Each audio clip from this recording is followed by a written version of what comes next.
Allow me to set the scene for you. A man hears noise going on outside. He sees a group of people tampering with a vehicle. He shoots at them, kills 13-year-old Karan Blake. Everybody's in an uproar. There's apparently people spreading misinformation that it's a white person going around or somebody who's not involved in the situation whatsoever. The cops come in and say, "Can you all please wait for more information? We're doing the best we can. We're doing everything necessary. We're gathering information. We understand that you're impatient, but we need for you to not spread misinformation because that can affect somebody who has nothing to do with this." First tonight, community members demanding answers days after a 13-year-old was shot and killed by a man who suspected the teen of breaking into cars. The D.C. police, meanwhile, are calling for patience as they investigate. Our Josh Rosenthal is live in Northeast, where a community meeting about this incident just wrapped up. Josh? Yeah, Rob, Marina, tonight we heard just an outpouring of emotion from concerned and in some cases angry community members and from the family of 13-year-old Karan Blake. I want you to listen to some of it, starting with Blake's aunt. My family is not going to say anything at this moment, but we thank you guys, and I want y'all to pray for my nephew. We want justice. He's 13, he was a baby. And at the end of the day, thank you guys. There are no answers to any questions that you could give that's going to make anybody in this building feel better. He should have been taken into custody. He should have been questioned, and we should have an identity right now. MPD has once again failed us. This event took place at the Turkey Thicket Rec Center in Northeast. Hundreds of people attended, and at some points, things did get heated. People wanted answers, and in most cases, they didn't get. It all stems from what happened early Saturday morning at about 4 a.m. on Quincy Street Northeast. According to police, a resident of the area confronted 13-year-old Karan Blake for allegedly breaking into cars. We don't know what exactly transpired. However, police say the resident ultimately fired a gun, killing the 13-year-old. We don't know the name of the resident who fired. Police told us they normally don't identify people in similar situations unless there's a warrant for their arrest. Police have said, however, that the shooter is a legal gun owner, that he is not law enforcement, and that the shooter is black. That's relevant because, as we've reported previously, a group posted a photo of a white man and a picture of the teen who was killed, implying that that man is the shooter. Here's more from D.C. Police Chief Robert Conti, who spoke to the media earlier today. The fact that there's misinformation swirling out there and people are tying it to race and other things and putting images of innocent people out there next to young Karan, saying that this is the person that's responsible for that. That's reckless and that's dangerous. Imagine if it was your picture beside his and people showed up at your house with half information. That's unacceptable. Conti declined to go into specifics today, citing the ongoing investigation. He said if there are charges in this case, that'll be decided by a D.C. grand jury.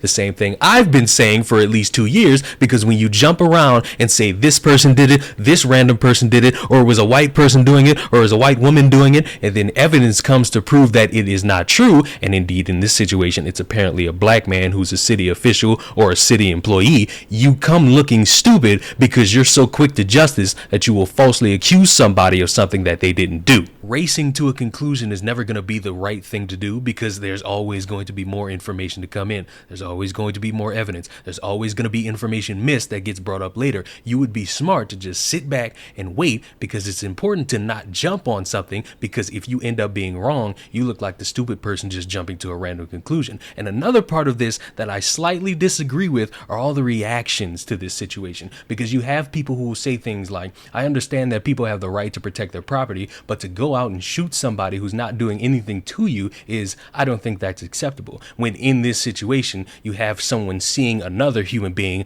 tamper with something that is not there. So of course, in this situation, someone's going to see that and react in what way they could see fit to defend either their property or a neighbor's property. Vigilante behavior is not the way to go about it. We really should value people more than we value property. Again, everybody's not the same. We can expect people to be better. We can expect people to live by a certain code of honor that we have, but overall, people are going to value their items that they paid for more than anyone else who's trying to take for them or vandalize their property. I hate that that's something that's lost upon a couple of people, but it is. It's just going to be a case. For the longest of times, I've said I value all my items more than anybody's life that tries to take them from me, because these are all things that I've paid for. I've spent money on. I've dedicated time to improving, so why would I not want to defend them from someone who doesn't care about any of of that or me. They just want to take from me. If you feel there's a public safety issue in or around your home, call 911. That's the appropriate thing to do, to call 911. And while I will agree with that, I will also like to point out 911 is not going to show up immediately. They're going to show up later, even after the fact, once the criminal is gone and nowhere in the vicinity.